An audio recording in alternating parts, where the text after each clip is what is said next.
सुप्रभात। करो योग, रहो निरोग की श्रृंखला में आज का हमारा आसन है चक्की चलनासन। इस आसन में भारतीय गांव में पाए जाने वाली हाथों से चलाने वाली गेहूं की चक्की को चलाने की नकल की जाती है। यह एक बहुत अच्छा व आनंददायक व्यायाम है। दोनों पैरों को पूरी तरह फैलाकर बैठ जाएं। हाथों को पकड़ते हुए बाजुओं को कंधे की सीध में अपने सामने की ओर रखें। लंबी गहरी सांस लेते हुए अपने शरीर के ऊपरी हिस्से को आगे लाएं और एक काल्पनिक घेरा गोला बनाते हुए दाहिनी ओर हिलाना शुरू करें। सांस भरते हुए आगे और दाहिनी ओर जाएं और सांस छोड़ते हुए पीछे एवं बाहिनी ओर आएं। आगे से दाहिनी ओर जाते हुए सांस भरें। घूमते हुए लंबी गहरी सांस लेते रहें। ऐसा करते हुए आपको बाजुओं, उदर, कटी प्रदेश एवं पैरों में खिंचाव महसूस होगा। प्रत्येक दिशा में 5 से 10 राउंड करने के बाद विपरीत दिशा में दोहराएं। इस आसन को करने से पीठ, उदर एवं बाजुओं की मांसपेशियों का व्यायाम होता है। छाती एवं कटी प्रदेश में फैलाव बढ़ता है। साथ ही साथ साइटिका के लिए ये बहुत ही लाभप्रद है। किंतु याद रहे, यदि आप गर्भावस्था में हैं, आपको कम रक्तचाप की परेशानी है या पीठ के निचले हिस्से में अत्यधिक पीड़ा है तो इस आसन से बचें। धन्यवाद। नमस्कार। आज का सुविचार, thought of the day. Dream big, stay positive, work hard and enjoy the journey. ऊंचे सपने देखें, सकारात्मक रहें, कड़ी मेहनत करें और यात्रा का आनंद लें।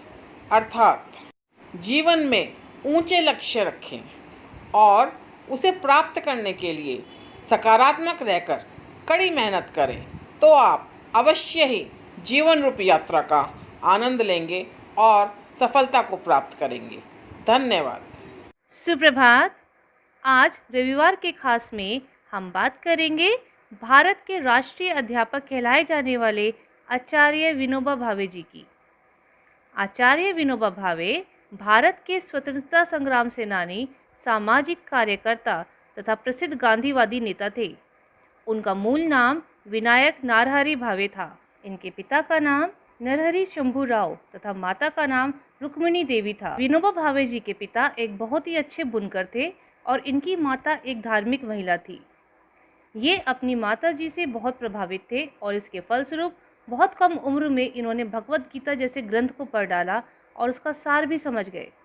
भगवत गीता के ज्ञान ने इन्हें बहुत प्रभावित किया। विनोबा भावे जी बहुत ही हाजी जवाब प्रवृत्ति के थे। एक बार उनके नाखून नहीं कटे होने की वजह से साथ वाले मित्रों ने चुटकी ली कि क्या बात है विनोबा, तुम्हारे नाखून क्यों नहीं कटे हैं। इस पर विनोबा ने सहज भाव से उत्तर दिया, तुम्हें क्यों चिंता हो रही है, तुम नाई हो। सुनकर सब लड़के हंस पड़े और वो बालक जिसने सवाल किया था बहुत लज्जित हुआ। आचार्य विनोबा भावे जितने पढ़ाई में तेज थे उतने ही अन्य कार्यों में भी थे। गणित में तो खास तौर पर वो अपनी क्लास में सबसे आगे रहते थे। आचार्य जी देशभक्ति में भी खूब आगे थे। एक दिन उनके गांव में उनके किसी मित्र के यहाँ खेत में एक अंग्रेज अफसर आया, जिसने विनोबा भावे के मित्र के यहाँ खेत में अपना तंबू गाड़ा और अपने काम पर चला गया। विनोबा जी को जब मालूम हुआ तो अपने सब मित्रों को लेकर वो अपने मित्र के यहाँ पहुँचे और अपने मित्र से कहा, जिन लोगों ने हमें गुलाम बना रखा है तुमने उसी को अपने यहाँ ठहरा रखा है। इस पर उनके मित्र ने कहा, मुझे तो कुछ मालूम नहीं। इस पर वो अपने मित्र के साथ उस खेत में पहुँचे और उस अंग्रेज का तंबू बातों ही बातों में उखाड़कर फेंक दिया और वो अंग्रेज अधिकारी उन साहसी बालकों का विरोध भी नहीं कर पाया। विनोबा जी का भूदान आंदोलन का विचार 1951 में जन्मा, जब वे आंध्र प्रदेश के गाँव में भ्रमण कर रहे थे। भूमिहीन, अस्पृश्य लोगों या हरिजनों के एक समूह के लिए जमीन मुहैया कराने की अपील के जवाब में एक जमींदार ने उन्हें 1 एकड़ ज़मीन देने का प्रस्ताव किया। इसके बाद वह गांव-गांव घूमकर भूमिहीन लोगों के लिए भूमि का दान करने की अपील करने लगे और उन्होंने इस दान को गांधी जी के अहिंसा के सिद्धांत से संबंधित कार्य बताया। विनोबा जी ने घोषणा की थी कि वह हृदय के बंटवारे की तुलना में ज़मीन के बंटवारे को ज़्यादा पसंद करते हैं। हालांकि बाद में उन्होंने लोगों को ग्राम दान के लिए प्रोत्साहित किया, जिसमें ग्रामीण लोग अपनी भूमि को एक साथ मिलाने के बाद उसे सहकारी प्रणाली के अंतर्गत पुनर्गठित करते थे।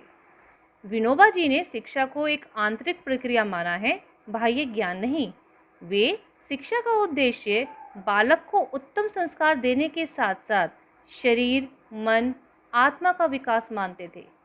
सामाजिक विकास, सभी व्यक्तियों का विकास, आर्थिक स्वावलंबन का विकास, जीवन जीने की कला का विकास, आध्यात्मिक विकास उनके शैक्षिक उद्देश्य थे।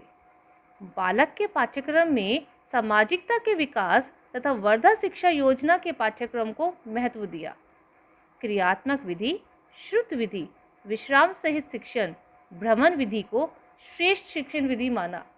स्त्रियों की शिक्षा पर उन्होंने विशेष बल दिया है।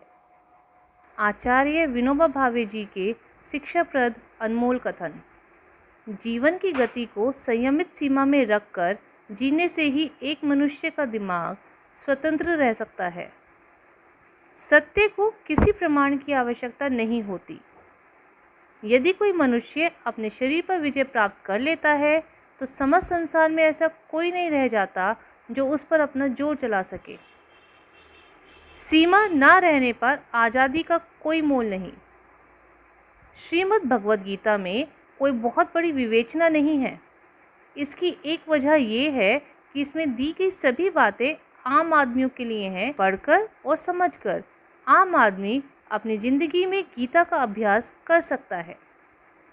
यदि रोज़ एक ही रास्ते पर चला जाए तो हमें उसकी आदत लग जाती है और हम अपने कदमों पर गौर किए बिना अन्य तथ्यों के विषय में सोचते हुए चल सकते हैं। हम अपने बचपन को दोबारा नहीं पा सकते। ये ऐसा ही है जैसे किसी ने एक स्लेट पर बचपन लिखा और कुछ देर में उसे मिटा दिया। एक देश अपनी अस्मिता अपने पास रखे हथियारों से नहीं बल्कि अपनी नैतिकता से बचा सकता है। कोई भी क्रांति अपने उद्गम स्थल अथवा स्रोत पर एक आध्यात्मिक रूप में होती है।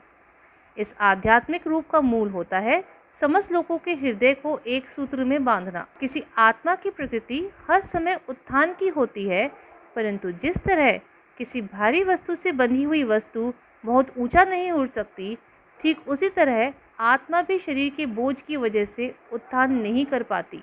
मुक्ति के लिए सर्वप्रथम अपने शरीर से मुक्त होना होगा।